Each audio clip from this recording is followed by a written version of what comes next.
Entendes o que estás lendo? O podcast que te leva através das páginas da Bíblia, livro por livro, capítulo por capítulo. Uma exposição bíblica emocionante. Aperte os cintos e embarque comigo nesta viagem.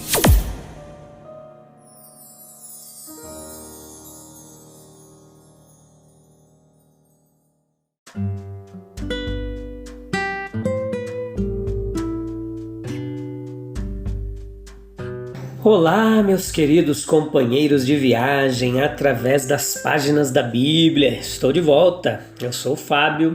Hoje nós vamos começar o capítulo 2 de Levítico. Hoje capítulo 2, a parte primeira, episódio de número 360. Essa que é a quinta temporada. Você sabe qual é o melhor lugar para estar nesse mundo? Já se perguntou isso? O melhor lugar para estar nesse mundo é no centro da vontade de Deus. Não existe lugar melhor. Você ter a consciência, a percepção de que você está vivendo seus dias, seus momentos, realizando aquilo que Deus planejou para você. Isso é fantástico. É um lugar, um paraíso, um lugar de gozos maravilhosos. Não, é um lugar de luta constante, diário, da carne contra o espírito, da nossa vontade contra a vontade de Deus, dos nossos sonhos contra os sonhos de Deus, dos nossos desejos contra os desejos de Deus. Uma luta diária. Temos que morrer a cada dia. Isso é dolorido, é doído, mas é gostoso saber que estamos no centro da vontade de Deus. Uma hora a gente fala mais sobre isso, tá bom? Como tem sido a sua vida? Você está no centro da vontade dele ou você está tentando fugir? Mais um recadinho para você. Se você se esconder acima nos céus ou embaixo na terra, como disse o salmista, aonde fugirei da tua presença? Deus está te procurando. Aonde você está? Ele está te convidando para você vir para o centro da vontade dele. Vamos lá então. Levíticos capítulo 2, a parte primeira. A ideia proeminente apresentada aqui no Holocausto é, como vimos, de consagração pessoal, com base na expiação e aceitação por meio de um substituto. Na oferta a qual agora nós nos dirigimos, nós encontramos a ideia adicional e suplementar do trabalho de uma vida consagrada. Então leia o capítulo 2, depois vem para cá, convida mais gente e vamos juntos entender tudo que este capítulo da Palavra de Deus tem a nos ensinar. Na oferta a qual agora nós nos dirigimos, tá bom? A farinha fina, ela era apresentada ali como era um produto do trabalho da pessoa. Então veja que o resultado real da pessoa consagrada e consequentemente um belo representante de toda aquela vida de trabalho que resulta de uma pessoa conscientemente consagrada. Além disso, como no caso do Holocausto, havia uma celebração diária. No caso dessa oferta de alimentos, havia uma dedicação perpétua nos pães ali da proposição também. Veja que o que nós temos aqui nesse capítulo, portanto, é uma dedicação voluntária por parte de um indivíduo que corresponde à dedicação perpétua por parte de um povo. Vamos lá por partes. O povo do convênio, da aliança ali, ele deveria realizar essa ideia de consagração em toda a obra de sua vida. Nós assumimos então que o principal pensamento dessa oferta de manjares é o trabalho de uma vida consagrada, tal como foi apresentado em toda a sua perfeição quando nosso Senhor declarou. Lembra João 4,34? A minha comida é fazer a vontade daquele que me enviou e terminar a sua obra. O trabalho feito para Deus deve ser o melhor de seu tipo. A oferta, quer seja preparada em um forno suntuoso, como seria encontrado com os ricos, ou assada em uma panela, de como as pessoas de classe média empregariam, ou cozida em um prato comum, não como entendemos hoje, não sabemos como que era naquela época, mas provavelmente bem diferente, um material bem diferente. era o utensílio ali dos pobres. Veja que sempre deveria ser de farinha fina, isso é, farinha separada do farelo. Não importa qual seja a nossa posição na vida, nós ainda podemos apresentar a Deus uma obra completa. Tudo que vier à mão para fazer, esse foi o conselho do sábio, lá em Eclesiastes 9:10. Tudo que vier à tua mão para fazer, fazei-o com toda a tua força. É uma exortação aplicável a todos. A meticulosidade microscópica da obra de Deus na natureza, que o leva a vestir até a grama, que amanhã será lançada no forno com mais glória do que Salomão. Mateus 6, 28 e 30. Certamente é adequada para estimular toda pessoa consagrada ao trabalho mais meticuloso. Sim, e aqui nós somos levados necessariamente à obra da vida de Jesus Cristo, incorporando perfeitamente essa ideia. Quão bem ele fez tudo, cada detalhe pode ser submetido à crítica mais microscópica, apenas para revelar a sua beleza maravilhosa e incomparável. A farinha fina, por mais pura que seja, não seria aceita seca. Era necessário um óleo, azeite, para poder assar ela. O óleo de azeite tem sido desde tempos imemoriais o símbolo da unção divina. Em outras palavras, da operação graciosa do Espírito Santo de Deus. Portanto, nós inferimos que o trabalho feito para Deus deve ser feito em cooperação com o Espírito. É quando percebemos que somos cooperadores de Deus, que Ele é nosso parceiro, que Ele está trabalhando em nós e por nós, e quando consequentemente nos tornamos espiritualmente inclinados, andando no Espírito, vivendo no Espírito, é então que nosso trabalho se torna uma coisa espiritual. E aqui, meus queridos ouvintes, novamente, nós devemos direcionar a atenção para a obra da vida de Cristo como sendo espiritualmente perfeita. Sim, o dom do Espírito dado ali no seu batismo, o Espírito ali descendo como forma de pomba, ali descendente, um todo orgânico, sinaliza a espiritualidade completa de Jesus. Ele foi cheio do Espírito, foi no poder do Espírito que ele fez todo o seu trabalho, e aqui ele é o nosso exemplo perfeito. Veja como era a apresentação da oferta. No cristianismo, nós temos a revogação desses ritos e cerimônias do judaísmo. Embora no Novo Testamento ali nós vemos muito essa discussão ali em Atos e algumas cartas sobre se havia essa necessidade de judaizar os novos cristãos. Pedro e Paulo entraram em alguma divergência, outra hora a gente fala sobre isso. Veja que mesmo com a revogação pelo cristianismo dos ritos e cerimônias do judaísmo, isso não impede a necessidade nem elimina as vantagens de nós se familiarizarmos com as leis pelas quais os antigos sacrifícios eram regulados. Porque a mente de Deus ela pode ser verificada nos preceitos transmitidos nos tempos antigos e princípios subjacentes reconhecidos que são válidos em todas as épocas. O próprio fato de que a verdade deve ser buscada e aplicada em condições atuais deve ser um incentivo e não um obstáculo à investigação. Nós contemplamos na lei as profecias do Evangelho e admitiremos a semelhança que proclama que ambos procederam do mesmo Deus. A farinha ela era trazida aos sacerdotes, um punhado era tomado e depois ali com incenso foi queimado sobre o altar, subindo ao céu numa forma de perfume, de fumaça. O restante da farinha servia de consumo para os sacerdotes. Essa distinção é aplicável a muitas ofertas cristãs.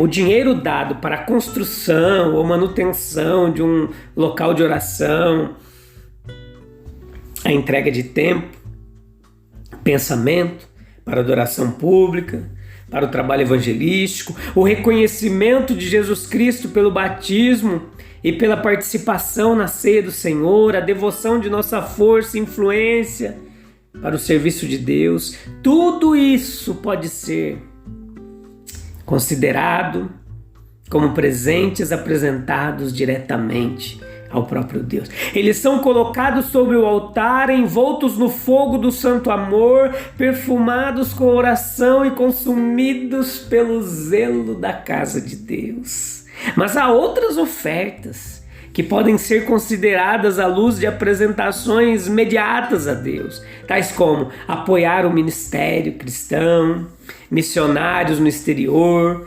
ministrar as necessidades dos idosos e fracos, dar um copo de água aos discípulos de Cristo.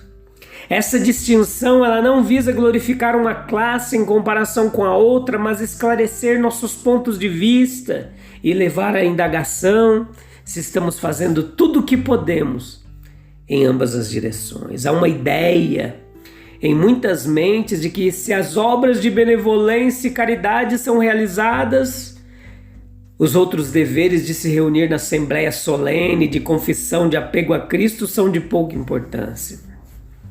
A queima de uma porção da oferta sobre o altar repreende tal concepção. Da mesma forma, nós aprendemos que o comparecimento pontual aos meios de graça, a oferta regular de louvor e oração não devem excluir o exercício da hospitalidade e da simpatia. O significado especial reside em sua expressão de gratidão, no desejo por essa expressão de garantir o favor de Deus, porque nossas necessidades são supridas. Apreciar a bondade passada é mostrar aptidão para receber misericórdias adicionais no futuro. Lembrar-se de Deus é ser lembrado por Deus. Na comunhão nós tomamos o pão e o vinho como memorial de Cristo. E Ele, o mestre da festa, aprova o espírito e o ato e pensa em nós para o bem. O interesse próprio nos recomenda honrar o Senhor. A oferta de farinha diferia do sacrifício de um cordeiro novilho. Talvez não fosse tão cara e nem tudo fosse consumido pelo fogo, no entanto, também foi declarado de cheiro suave ao Senhor. Não devemos nos preocupar porque nosso tipo de serviço é distinto daquele que nossos semelhantes prestam, ou é tratado pelo mundo como menos importante. As moedas da viúva ficam lado a lado no tesouro com os ciclos dos ricos e receberão a mesma atenção do Senhor do santuário. A oferta é um tipo de Cristo, meus queridos. A oferta era uma oferta sem sangue, portanto não pretendia ser um sacrifício pelo pecado. Hebreus 9:22 nos ensina que alguns supuseram que ela estava em uso antes da queda. Essa opinião, no entanto, tem pouco para sustentá-la. Certamente nós lemos sobre a oferta sem sangue da colheita como tendo sido oferecida por Caim, lá em Gênesis 4:3. Mas então Abel, ao mesmo tempo, ele oferece o holocausto ou oferta pelo pecado, que ninguém sonha em ter feito parte da adoração original no Éden, não. Não havia isso ainda. A falha de Caim não foi ter oferecido a oferta da colheita, mas em não associar a ela um sacrifício pelo pecado. É questionável se essa oferta sob a lei alguma vez foi oferecida sem tal acompanhamento. No entanto, nós podemos ver ela como um tipo de Cristo. O pão ali, era um tipo de um pão santificado. Cristo, o maná era dessa classe, é chamado de pão do céu, Neemias 9:15. O pão da proposição ali também era dessa classe, era o pão do céu, pois repousava no santuário, que era um dos típicos lugares celestiais. Descansou sobre os esplendores da Shekinah, da glória, da presença de Deus e, portanto, recebeu o nome de pão das faces de Deus, como dá essa ideia no original, ou o pão da sagrada presença de Deus. A palavra no hebraico tinha esse amplo significado. Nós podemos dispensar luxos, mas o pão é essencial, é necessário. E assim é Cristo. O pão é, portanto, uma figura de linguagem colocado para tudo o que é necessário para o corpo. Mateus 6,11. Cristo é, sem figura de linguagem, tudo o que é necessário para a alma. Este pão era de farinha fina, pode ter sido de cevada, também de trigo, mas a farinha deve estar boa. O alimento que encontramos em Cristo é da melhor ordem. Cristo é o melhor presente de Deus para nós. Tinha acréscimos interessantes como azeite, o óleo foi derramado sobre a oferta de cereais. O azeite, que era da oliveira, né? Uma árvore, vinha também um símbolo da graça do Espírito Santo, Mateus 25,4. O Messias é assim chamado, né? Messias significa ungido. Por que ele é assim chamado? Porque ele foi ungido com o Espírito Santo sem medida. No grego nós temos para esse nome Messias, né? O sinônimo grego de Messias no hebraico é Cristo. Então Cristo não era sobrenome de Jesus. Jesus Cristo é porque é Jesus ungido, Jesus o Messias, tá bom? Nós somos chamados cristãos por ser ungidos pelo Espírito de Cristo. Ali outra coisa que nos ensina aqui no texto de Levítico, aqui do capítulo 2, é que foi oferecido com incenso. Este era um tempero, como algumas ervas ali, né, que parece não ter sido produzida apenas por um tipo, mas provavelmente era composto de vários. Nós lemos lá em Cânticos dos Cânticos, por exemplo, de nardo, açafrão, cálamo, canela, mirra, aloés, como vários exemplos de incenso usado ali. Tudo isso está associado à representatividade. Ali estava associado ao noivo de Cântico dos Cânticos, para expressar as perfeições de seu caráter santo, pelo qual ele é infinitamente atraente para sua esposa, ali a sunamita, né? Mas nesse caso agora a igreja, tomando isso como tipo. Ele é descrito como saindo do deserto, como colunas de fumaça, provavelmente aludindo a Shekinah, perfumado com mirra e incenso, com todos os pós do mercador, lá, Cântico dos Cânticos, capítulo 3, versículo 6, a gente lê isso. Agora, toda essa representatividade nos traz essa mensagem que à medida que nos tornamos semelhantes a Cristo, nós também se tornamos agradáveis ao Deus eterno. Tá bom, meu querido? Suas obras, sua vida, seus pensamentos têm sido subido como um sacrifício, uma oferta, um cheiro suave na presença de Deus ou um cheiro desagradável? Só você pode responder isso, tá bom?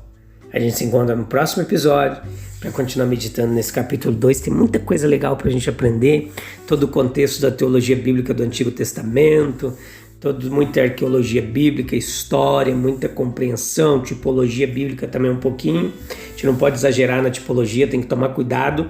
Se comete muitos erros na tipologia bíblica por muitos exageros e interpretações que não fazem o menor sentido, tá bom? Deus abençoe sua vida. Te encontro em breve. Tchau, tchau. Deus abençoe.